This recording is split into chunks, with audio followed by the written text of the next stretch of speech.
I've always found peace beneath the surface. The deep blue silence of the ocean is where I've spent most of my life, diving into its depths, away from the noise of the world. It's the one place where everything slows down, where it's just me, the water, and whatever creature decides to drift by. My wife, Elise, says that's where she fell in love with me, during one of those dives, long ago. We met on a coral reef expedition, both of us chasing the same passion for the ocean. I'd been diving for years, and she was a marine biologist fresh out of school, her eyes full of wonder at everything under the waves. We connected over that love, and our relationship grew out of shared moments beneath the sea, where nothing else mattered but the currents and the coral. For years, our lives were perfect, or at least I thought so. Elise always had a restless spirit, but I figured that's just who she was, constantly needing new adventures, new challenges. It's one of the things I loved about her. But lately, things had started to shift.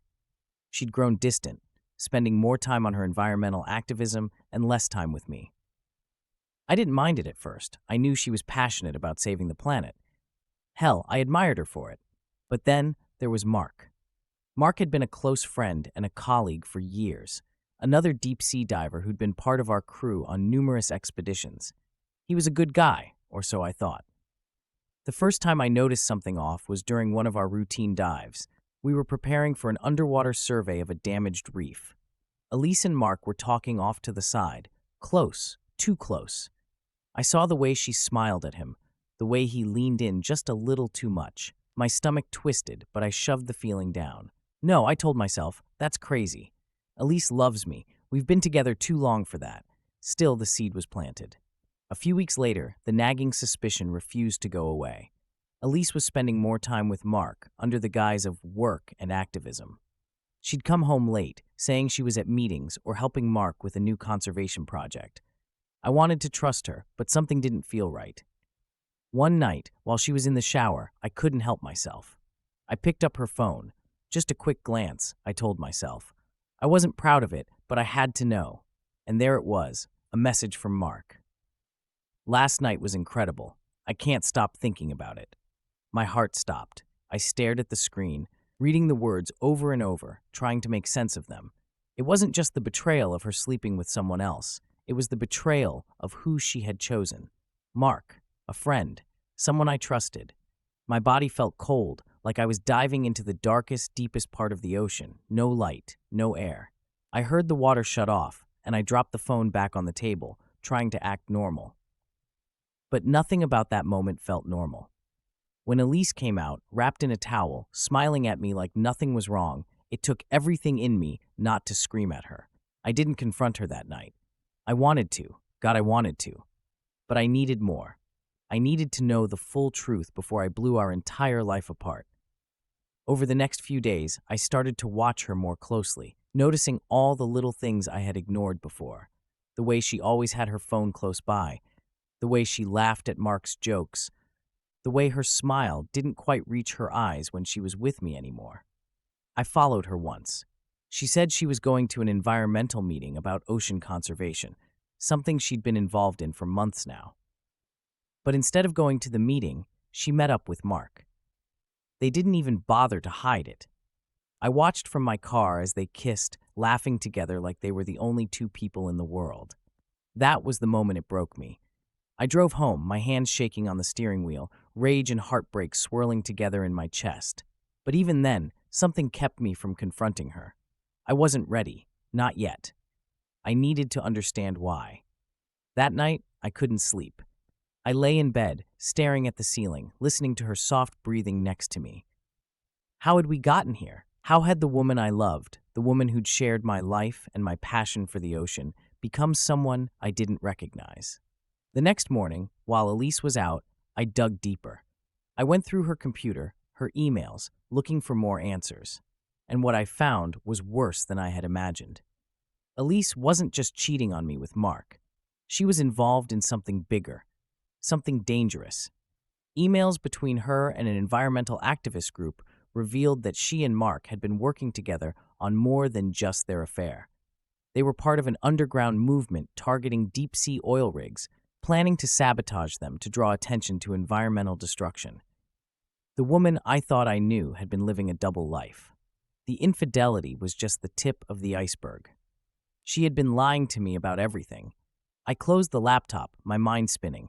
Elise was risking her life, our lives, for this cause, and Mark was right there with her, feeding her lies, manipulating her into doing something reckless. It wasn't just about us anymore. This was bigger than our marriage. I sat there for what felt like hours, trying to process everything: the betrayal, the lies, the danger. Part of me wanted to confront her right then and there, to demand answers, to make her choose between me and whatever insane mission she was on with Mark. But I couldn't. Not yet. I needed to think, to figure out what I was going to do. That night, Elise came home late again, smelling of salt and sweat, her face flushed with excitement. She barely noticed my coldness, too wrapped up in whatever secret world she was living in. I watched her, trying to remember the woman I had fallen in love with, the woman who had once shared my passion for the ocean, for adventure. But she wasn't that woman anymore. Something had changed, and I wasn't sure if it could ever be fixed. That night, as I lay in bed next to her, I knew I had a choice to make. I could confront her, blow everything up, or I could wait. Wait and see how deep this went. The next few days were unbearable. Every time I looked at Elise, my heart sank deeper into my chest. There was a time when we couldn't stop talking to each other, where every conversation felt like peeling back another layer of the person I thought I knew best. Now, silence felt safer. I kept waiting for her to slip up, for her to confess what she was doing behind my back, but she never did. I don't know what hurt more, the affair itself or the fact that she could look me in the eye and pretend nothing was wrong. I started avoiding her as much as possible. I spent more time on the water, volunteering for extra dives, anything to keep me away from home. Being underwater was the only time I felt like I could breathe. But every time I resurfaced, I was back to the same nightmare, back to pretending everything was fine when I knew it wasn't. The worst part was that I couldn't talk to anyone about it. How do you explain to people that your wife isn't just cheating on you, but she's wrapped up in some dangerous conspiracy to sabotage oil rigs? I felt like I was trapped in some twisted, alternate reality, where everything I thought was solid had turned to quicksand. One night, I couldn't take it anymore. Elise came home late again, and as soon as she walked through the door, I could see the guilt in her eyes. She tried to hide it, acting casual, asking about my day, but I couldn't do it. I couldn't pretend anymore. "Where were you?" I asked, trying to keep my voice steady. She blinked, caught off guard by the directness of the question. "I told you, I had a meeting with the conservation group." "Right," I said, my voice dripping with disbelief. "Another late-night meeting. What are you really doing, Elise? Who are you really with?" She hesitated, just for a second, but it was enough. I could see the cracks in her facade, the panic flickering behind her eyes. "James, I don't know what you're talking about." "Don't lie to me," I said, my voice rising. "I know about Mark. I know you've been seeing him." The color drained from her face. For a moment, she looked like she might try to deny it, but then she sighed, running a hand through her hair. "It's not what you think," she said quietly. "Mark and it's complicated." "Complicated?" I laughed bitterly. "You've been sneaking around behind my back with him for months. How is that complicated?" "It wasn't supposed to be like this," she said, shaking her head. "I didn't mean for it to happen. It just did." "So you're admitting it?" I said, my heart pounding in my chest. "You've been cheating on me with him?" She nodded, her eyes filling with tears. "I'm sorry, James. I never wanted to hurt you." "Well, you did," I snapped. "You hurt me more than you can imagine." For a moment, neither of us said anything. The silence between us was thick, suffocating.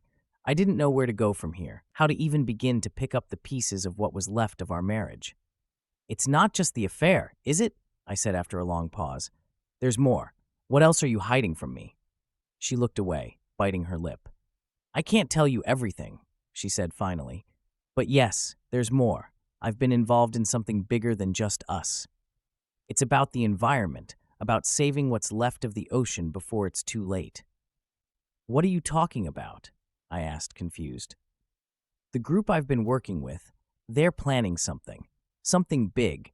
We're going to take down one of the oil rigs off the coast. It's been destroying marine life for years, and no one's doing anything about it. So we're going to force them to stop. I stared at her, unable to believe what I was hearing. You're planning to sabotage an oil rig? I said in disbelief. That's insane, Elise. Do you even realize what you're getting involved in? You could go to jail for this. You could die. I know it's dangerous, she said, her voice trembling. But I have to do something, James. I can't just stand by and watch as the world burns. We're running out of time, and if I don't take action, who will? This isn't taking action, I said angrily. This is terrorism. You're talking about putting lives at risk, destroying property. For what? To make a point? It's more than that, she insisted. This rig is responsible for some of the worst environmental damage we've ever seen. We're trying to save the ocean, James, the same ocean you love, the same ocean we fell in love with. Not like this, I said, shaking my head. I'm not going to let you throw your life away for some radical cause. You need to stop this, now. I can't, she whispered, her voice breaking. It's too late. We're too far in. I couldn't believe it. The woman I loved, the woman I thought I knew better than anyone, was standing in front of me, telling me she was willing to risk everything, her life, our marriage, everything, for some misguided mission. If you go through with this, I said quietly, we're done. I can't be a part of this. I won't. She looked at me, her eyes wide with shock and pain. James, please don't do this. I love you. I don't want to lose you. You already have, I said coldly. I turned and walked out of the room, leaving her standing there, tears streaming down her face. In that moment, I felt like I was drowning, sinking deeper and deeper into a darkness I couldn't escape. The woman I thought I knew was gone, replaced by a stranger with secrets I couldn't begin to understand. And as much as I wanted to save her, I knew I couldn't. Not this time. After that night, things were never the same. I stayed in the house for a few more days, but it was like living with a ghost. Elise tried to talk to me, to explain, but I couldn't stand to hear her voice. I was too angry, too hurt. Every time I saw her, I thought of her with Mark, of the lies she'd been telling me for months. I packed a bag and left without saying a word, heading to a small beach house we owned a few miles down the coast. It was where I'd go when I needed time to clear my head, to get away from the world. And now, it was the only place where I could breathe. The ocean was right outside the door, the waves crashing against the shore, constant and calming. I spent hours sitting on the sand, staring out at the horizon, trying to make sense of everything. I couldn't stop thinking about what Elise had said, about the oil rig, about her mission. It sounded crazy, reckless, but there was a part of me that understood why she was doing it. We both loved the ocean. We'd seen firsthand the damage that overfishing, pollution, and oil drilling had done. But this? Sabotage?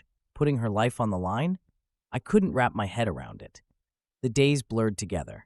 I went out on a few solo dives, hoping the familiar weight of the ocean would drown out the noise in my head, but it didn't work. No matter how deep I went, the thoughts followed me. I was angry at her, at Mark, but more than that, I was angry at myself. How had I not seen this coming? How had I let things get so far out of control? One evening, about a week after I left, I got a message from Elise. I hadn't been checking my phone, trying to avoid anything that would remind me of her, but curiosity got the better of me. It was a short message. Please, James, we need to talk. I'm at the beach house. Can we meet? I'll wait for you. I almost ignored it. The last thing I wanted was to see her again, to rehash everything. But something in me, some stupid, masochistic part of me, needed closure. I needed to hear her out, to understand why she'd thrown everything away. When I got to the beach house, Elise was sitting on the steps leading down to the shore, her knees pulled to her chest, staring out at the ocean. She looked smaller than I remembered, as if the weight of her secrets had crushed her. She glanced up as I approached, her eyes red and swollen from crying. James, she said softly, her voice shaky. Thank you for coming. I didn't respond. I stood a few feet away, arms crossed, waiting for her to say whatever it was she needed to say. I know you hate me, she began, her voice cracking, and I don't blame you. What I did, it was unforgivable. I betrayed you. I betrayed us. She paused, wiping a tear from her cheek. But I need you to understand why I did it, why I've been doing what I'm doing. You think I care about your reasons? I said bitterly. You cheated on me, Elise. You lied to me. That's what I care about. She flinched at my words but didn't look away. I know, and I'm sorry. I can't take back what I did. I wish I could. But this isn't just about the affair. It's about something bigger. Something I believe in.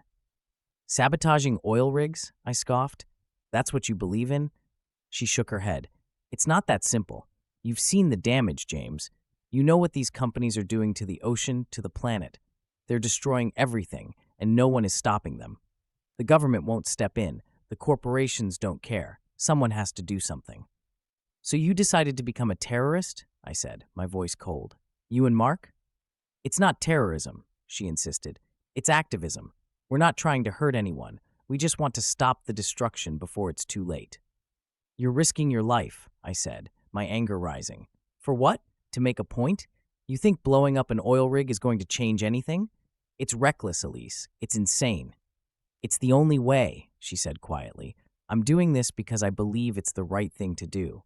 I know you don't understand, and I don't expect you to. But this is who I am. I can't just sit by and do nothing.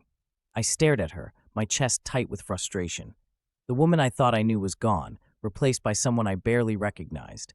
Someone willing to risk everything, including her marriage, for a cause I couldn't comprehend. So what now? I asked, my voice flat. You want me to just accept this? To be okay with you risking your life, destroying everything we built together? No, she said, shaking her head. I don't expect you to accept it. I wanted you to know the truth. I wanted you to understand why I did what I did, and I wanted to say goodbye. Goodbye? My stomach dropped at the word. She nodded, tears streaming down her face. I'm leaving, James. I'm going through with the mission. We're hitting the rig in a few days, and after that, I don't know. I don't know what will happen. For a moment, I was speechless. The realization hit me like a punch to the gut. She was really going to do it. She was really going to risk her life for this mission, for Mark, for this cause that had consumed her. Elise, don't do this, I said, my voice barely a whisper. You don't have to go. You can stop this. We can figure things out. We can try to fix this. She looked at me, her eyes full of sorrow. I wish I could, James, but it's too late. This is who I am now. This is what I have to do. I felt a lump rise in my throat, my emotions a chaotic swirl of anger, sadness, and disbelief. I wanted to scream at her, to shake her, to make her see how much she was throwing away. But I knew, deep down, that nothing I said would change her mind. She was already gone. I hope you understand someday, she said softly. I hope you can forgive me. Without another word, she stood up and walked away, leaving me standing there alone, the sound of the waves crashing against the shore, the only thing filling the silence. I watched her disappear into the distance, a part of me still hoping she'd turn around, that she'd come back. But she didn't. I stood there for what felt like hours, my mind racing, my heart aching. I had lost her. I knew that now. She was lost to me, to whatever cause had consumed her, and there was nothing I could do to bring her back. The next few days were a blur. I couldn't stop thinking about our last conversation, about the mission she was about to embark on. Part of me wanted to stop her, to go to the authorities, to do something. But another part of me knew that she wouldn't listen. She had made her choice. And now I had to make mine. I couldn't sleep. Every time I closed my eyes, I saw her face. Elise, standing on the shore, telling me goodbye, telling me she was about to risk everything for this insane mission. I kept hearing her voice, the conviction in it, the determination. She wasn't coming back. I knew that now. And no matter how much I wanted to stop her, to save her from herself, I couldn't. She had already made her choice, but I couldn't just sit here and do nothing either. The thought of her and Mark and the others out there preparing to sabotage an oil rig, risking their lives for something so reckless, it ate away at me. I had to know more. I had to find out what exactly they were planning. Maybe, just maybe, there was still a chance to stop her. To stop them. The next morning, I made a decision. I wasn't going to confront Elise directly. She'd already made it clear she wasn't going to listen to me. But I needed to know what they were planning. I needed to understand how far she was willing to go. I headed back to our house, the one I hadn't been to since I left. It felt strange, walking through the door, like stepping into a life that wasn't mine anymore. Everything was just as I'd left it, but it all felt different. Colder. more distant. I went straight to Elise's office. She'd been spending more and more time in there lately, and I was sure she'd left something behind, some clue as to what they were planning. I started with her desk. Papers were scattered everywhere. Notes on environmental damage, reports on the oil rigs, articles about marine life dying off near drilling sites. It was everything she'd been obsessed with for months. But there was nothing concrete, nothing that told me exactly what they were planning to do. I was about to give up when I noticed a folder tucked beneath a stack of books. It was marked with a simple word, mission. My heart raced as I opened it. Inside were detailed plans, maps of the coastline, diagrams of the oil rigs, notes about security protocols, and a timeline. They were going to strike in 2 days. 2 days. I stared at the papers, my mind spinning. This wasn't just some half-baked plan. It was organized, methodical. They knew exactly what they were doing, and Elise was right in the middle of it. My first instinct was to go to the authorities, to report everything, to stop this before it happened. But as I sat there, holding the folder, I hesitated. If I reported it, Elise would go down with them. She'd be arrested, maybe even jailed for years. Was that what I wanted? To destroy her life even more than it already was? I couldn't do it. I couldn't be the one to send her to prison, no matter how much she had hurt me. But I also couldn't just let her go through with it. I had to find another way. There was one person who might know more, Mark. If I could get to him, maybe I could talk some sense into him. Maybe I could convince him to back off, to call the whole thing off. It was a long shot, but it was all I had. I grabbed the folder and left the house, my mind racing with what I was going to say, how I was going to approach this. Mark wasn't an easy guy to read, but I had to try. I knew where he was staying. He'd been renting a small place near the docks. It wasn't far from the marina where we launched most of our dives. I drove there, my hands gripping the steering wheel so hard my knuckles turned white. When I got to his place, I sat in the car for a minute, trying to calm the storm of emotions inside me. This wasn't just about Elise anymore. This was about stopping something dangerous, something that could get people killed. I knocked on his door, and it took him a few moments to answer. When he did, he looked surprised to see me. "James," he said, stepping back. "What are you doing here?" I didn't waste time. "We need to talk." He frowned, but he stepped aside, letting me in. His place was small, cluttered with diving gear, papers, and maps. It looked like he hadn't unpacked fully, even though he'd been here for months. I didn't sit down. I couldn't. My nerves were on edge. "I know what you and Elise are planning," I said, cutting straight to the point. Mark's face tensed.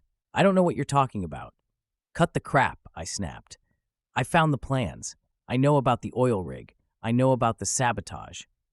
He didn't respond right away. He just stared at me, his expression unreadable. Finally, he sighed. "I guess it was only a matter of time before you found out." "You're going to get people killed," I said, my voice tight with anger. "This isn't some protest, Mark. This is criminal, and you're dragging Elise down with you." "Elise made her own choices," he said coldly. "She believes in this as much as I do." "She believes in saving the ocean," I said, my frustration boiling over, "not in blowing up oil rigs." "We're not blowing anything up," Mark said, his voice calm but firm. "We're disabling it. No one's going to get hurt. The rig will be shut down, and it'll make people pay attention. That's the point. To force them to see the damage they're causing." "You really think that's going to work?" I asked, my voice full of disbelief. "You think they're just going to shut everything down because you messed with one rig?" "It's a start," Mark said, "and sometimes a start is all you need." I shook my head, pacing the room. "This is insane. You're putting your lives on the line for what? To make a statement? There has to be another way." "There isn't," he said, his voice hard. "We've tried everything else. Protests, petitions, lawsuits. None of it worked. This is the only way to make them listen." I stopped pacing and looked at him, my heart pounding in my chest. "You're going to get her killed," I said quietly, "and you don't even care." Mark's jaw clenched, and for a moment I thought he might hit me, but then he stepped back, his face softening just a little. "I care about Elise," he said, "more than you know, but this is bigger than both of us. She knows the risks. We all do." I didn't know what to say. Part of me wanted to punch him, to knock some sense into him, but I knew it wouldn't make a difference. He was too far gone, just like Elise. "If you go through with this," I said, my voice shaking, "I'm going to stop you." "You can try," he said, his voice cold again, "but it won't make a difference. We're already in too deep." I left without another word. My head was spinning, my heart pounding in my chest. This was it. I had tried to reason with them, but they were too far gone. And now I had a choice to make. I could go to the authorities and stop them, or I could try to find another way. But either way, time was running out. 2 days. That's all I had left. 2 days to figure out how to save her. I spent the next 48 hours in a haze, torn between my instincts to protect Elise and my need to stop her from making the biggest mistake of her life. The idea of going to the authorities gnawed at me constantly. I knew that calling the police would almost certainly prevent the mission from happening, but at what cost? It would mean the end of Elise's freedom, maybe even her life as she knew it. And despite everything, despite the lies, the betrayal, and the sheer madness of her plan, I still loved her. I wasn't ready to see her behind bars. But every time I thought of her with Mark, standing together in front of that rig, preparing to sabotage it, something cold and hard twisted in my gut. I couldn't let this happen. I had to do something, but I wasn't sure what. My mind kept replaying the conversation I'd had with Mark, his unwavering conviction, his calm certainty that this was the only way. I didn't believe that for a second. There had to be another way. There always was. So I made a decision. I wasn't going to report them. I was going to stop them myself. The morning of the mission, I got up early, packed my diving gear, and headed for the marina. The sun was just beginning to rise, casting a pale golden glow over the water. I knew the rig they were targeting. It was one we'd worked near before on one of our surveys, about 10 miles offshore. If I could get there before them, I might have a chance to intercept their plan, to talk some sense into Elise. Maybe, just maybe, I could convince her to walk away from all of this before it was too late. The drive to the marina felt longer than usual. My heart pounded with a mix of anxiety and determination. When I arrived, the docks were quiet, the boats bobbing gently in the water. I quickly loaded my gear onto one of the smaller boats, a dive boat we often used for our research trips. As I prepared to cast off, I couldn't help but think of all the times Elise and I had set out together like this, ready to explore the depths of the ocean. It felt surreal, knowing that today I was heading out to try and stop her from destroying everything we'd built. The motor roared to life, and I steered the boat out of the marina, the wind whipping through my hair as I cut across the waves. The rig loomed in the distance, a dark silhouette against the brightening sky. My stomach churned with each passing minute, the tension mounting as I neared the site. I knew they'd be out here soon. I just didn't know how much time I had. As I approached the rig, I slowed the boat, scanning the horizon for any sign of them. The rig itself was massive, its steel structure rising up from the sea like some sort of mechanical beast. I'd been out here dozens of times before, but today it felt different. Ominous, almost. I anchored the boat a safe distance away and donned my diving gear. If they were going to sabotage the rig, they'd do it from beneath the surface, targeting the underwater supports. I figured my best chance was to intercept them there. With a deep breath, I plunged into the water, the familiar sensation of the ocean enveloping me as I descended. The deeper I went, the darker it became, the rig's massive pillars looming in the murky depths. I swam closer, my heart pounding in my chest. I had no idea how far into their plan they were, or if I was already too late. And then I saw them. In the distance, two figures moving near the base of the rig, Elise and Mark. They were setting up something, attaching devices to the supports. My heart raced as I swam closer, careful not to make too much noise. I wasn't sure what kind of explosives or tools they were using, but whatever it was, it looked serious. I had to stop them before they finished. I approached from behind, trying to stay out of their line of sight. When I was close enough, I signaled to Elise, waving my arm to get her attention. She turned, her eyes widening in shock when she saw me. For a moment, she just stared, clearly not expecting me to be there. Mark noticed me too, and his expression hardened. He swam over to Elise, placing himself between us as if to shield her. I motioned for them to come closer, to talk, but Mark shook his head, his body language clear. He wasn't backing down. I swam closer anyway, my heart hammering in my chest. Elise looked conflicted, torn between me and Mark, between what she believed in and whatever remnants of our relationship still existed. I pointed to the devices they were setting up, shaking my head, trying to signal that this was madness, that they needed to stop. But Mark grabbed Elise's arm, pulling her toward the supports, gesturing at the rig as if to remind her why they were here. It was clear he had no intention of stopping, and I could see Elise wavering, her loyalty to him battling with the guilt I knew she felt. I had to do something. I swam toward them, reaching out for Elise, but Mark blocked me, pushing me back. The force of the shove startled me, and for a moment I was disoriented, floating in the water as they continued their work. I wasn't going to let this happen. I surged forward again, grabbing Mark by the arm, pulling him away from Elise. He struggled, trying to shove me off, but I held on, desperate to stop him from completing whatever plan they had set in motion. In the struggle, one of the devices fell from Mark's hand, sinking into the depths below. Elise swam toward us, her face a mixture of fear and anger. She grabbed my arm, trying to pull me off of Mark, but I wasn't letting go. I wasn't going to let this happen. Finally, I managed to wrestle Mark away from the rig. He pushed me back again, harder this time, and I felt a sharp pain in my side as I collided with one of the rig's supports. Dazed, I watched as Elise and Mark swam back toward the remaining devices, frantically trying to finish what they'd started. I couldn't let them do it. I swam forward again, ignoring the pain, and grabbed one of the devices they'd attached to the support. I yanked it free, sending it spiraling into the water below. Mark turned to me, his eyes blazing with fury. He charged at me, and this time I wasn't ready. He tackled me, slamming me against the rig with enough force to knock the air from my lungs. I struggled, my vision blurring as I fought to stay conscious. Elise swam between us, shouting something I couldn't hear through the water, her hands outstretched as if to stop the fight. But it was too late. The rage in Mark's eyes was unmistakable. He wasn't going to let me stop them, and I wasn't going to let him destroy everything. With the last of my strength, I pushed Mark away, sending him tumbling through the water. He regained his balance quickly, but by then I was already swimming toward the boat, desperate to put distance between myself and the rig before things escalated any further.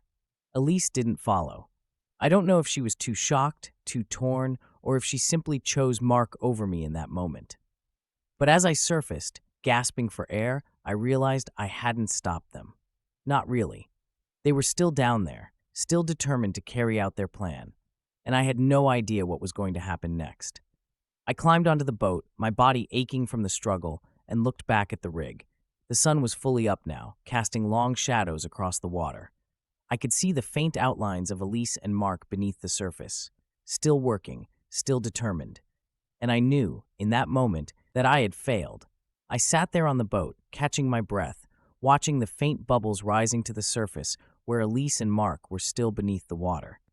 My body ached from the struggle, and the adrenaline rush was fading fast, leaving me feeling drained, cold, and helpless. I had failed to stop them. I had failed to stop her. Everything I had tried to do, everything I had told myself I could fix, it had all slipped through my fingers. I leaned back against the side of the boat, staring up at the sky, the sun blazing overhead, and for the first time in a long time, I felt completely and utterly lost. This was it. I couldn't do anything more. If they succeeded in sabotaging the rig, I knew there would be consequences far beyond just the two of them. The authorities would come down hard, and Elise would go down with them. There was no way around that. I didn't want her to face that fate. Despite everything, despite how much she had hurt me, I didn't want her life to be destroyed. But it felt like it was already too late. After what felt like hours, though I knew it had only been minutes, I saw movement. Elise and Mark resurfaced a short distance away from the boat. They were pulling themselves out of the water onto their own smaller craft, both of them moving quickly, their faces tense with concentration. I wanted to shout at them, to demand they stop, but the words caught in my throat. What could I even say at this point? They weren't going to listen to me. Mark avoided looking at me altogether, but Elise, she hesitated. Just for a second, she glanced in my direction, her eyes locking with mine, and in that brief moment, I saw something in her expression. Regret? Doubt? Maybe it was guilt. Whatever it wasn't enough to make her stop. She turned away and helped Mark secure their gear. They were getting ready to leave. I knew this was my last chance. I scrambled to my feet, shouting across the water. "Elise," I yelled, my voice hoarse. "Don't do this. Please, it's not too late to stop." She paused, her hand on the railing of their boat, and for a moment I thought maybe, just maybe, she would listen. But Mark's voice cut through the air, sharp and commanding. "We're too far in, James. Go back. You can't stop us." I clenched my fists, feeling a surge of anger, but also helplessness. They were going to do it. Nothing I said would change their minds. I watched them finish their preparations, knowing that in just a few hours, maybe less, the rig would be compromised. I didn't know the full extent of their plan, but it was clear they had thought of everything. Elise had always been methodical, and I could see the same intensity now in the way she moved. This wasn't a hasty, last-minute decision. They had been planning this for months, maybe even longer. I could see that now. But just as they were about to leave, something changed. I heard a noise, a low, deep rumble that seemed to come from beneath the surface of the water. At first I thought it was the wind or maybe the engines of the nearby oil rig, but then the boat rocked. A tremor moved through the water, subtle at first, but unmistakable. I looked around, confused, and then back at the rig. My heart stopped. One of the support columns was shaking, a fine spray of water erupting around it. Something had gone wrong. I didn't know if it was part of their plan or if something had malfunctioned, but the rig was destabilizing. "What the hell did you do?" I shouted, panic rising in my voice. Elise and Mark were staring at the rig too, their expressions quickly shifting from confidence to fear. They hadn't anticipated this. Whatever they had set in motion was spiraling out of control. The rumbling grew louder, the tremors more violent. I could hear the metal groaning, protesting under the pressure, and I knew that if they didn't stop whatever they had done, the rig might collapse. Elise jumped into action, shouting at Mark to grab something from their gear, but he was frozen, staring at the rig with wide eyes. This wasn't what he had signed up for. He hadn't expected it to go this far. "Elise," I screamed again, trying to get her attention. "You need to stop this, now!" She looked back at me, her face pale, fear etched into every line. For the first time since this all started, I saw real terror in her eyes. She didn't know what to do. They had planned to disable the rig, not destroy it, and now it was on the verge of collapse. The noise grew louder, the water churning around the base of the rig. It was only a matter of time before it gave way completely. I didn't wait any longer. I grabbed the radio from the boat's dashboard and called in an emergency. It was the only thing I could think to do. The authorities needed to know what was happening before it was too late. I gave them the coordinates, my voice shaky as I explained the situation, and they promised to send help immediately. But I wasn't sure if there would be enough time. As soon as I finished the call, I turned back to Elise and Mark. They were scrambling now, trying to undo whatever damage they had caused, but it was clear that they were in over their heads. Elise was shouting at Mark, and he was shouting back, the two of them panicking as the situation spiraled further out of control. I didn't know what to do. Part of me wanted to jump back into the water to try and help them, but I knew it wouldn't make a difference. This was beyond anything I could fix. All I could do was watch. And then, with a deafening crack, it happened. One of the rig's support beams gave way, collapsing into the water with a massive splash. The entire structure groaned, tilting dangerously to one side as the remaining support struggled to hold it up. I watched in horror as the rig began to sink, its massive bulk disappearing beneath the waves.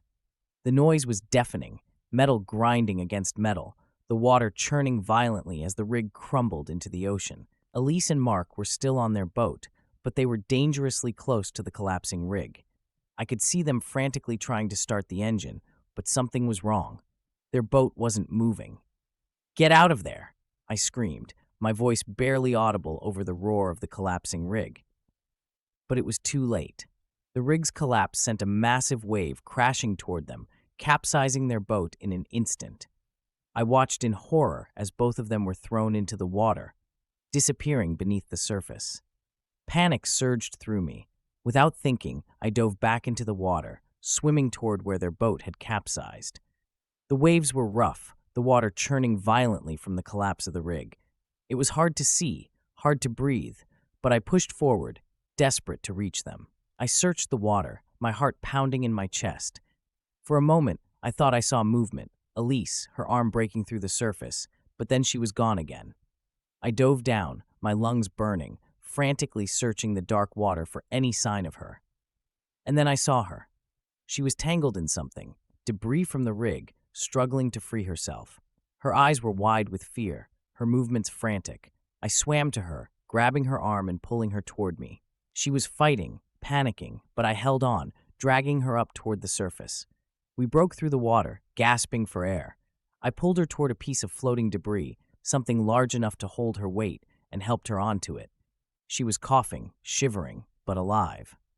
"Mark," she choked out, her voice barely audible.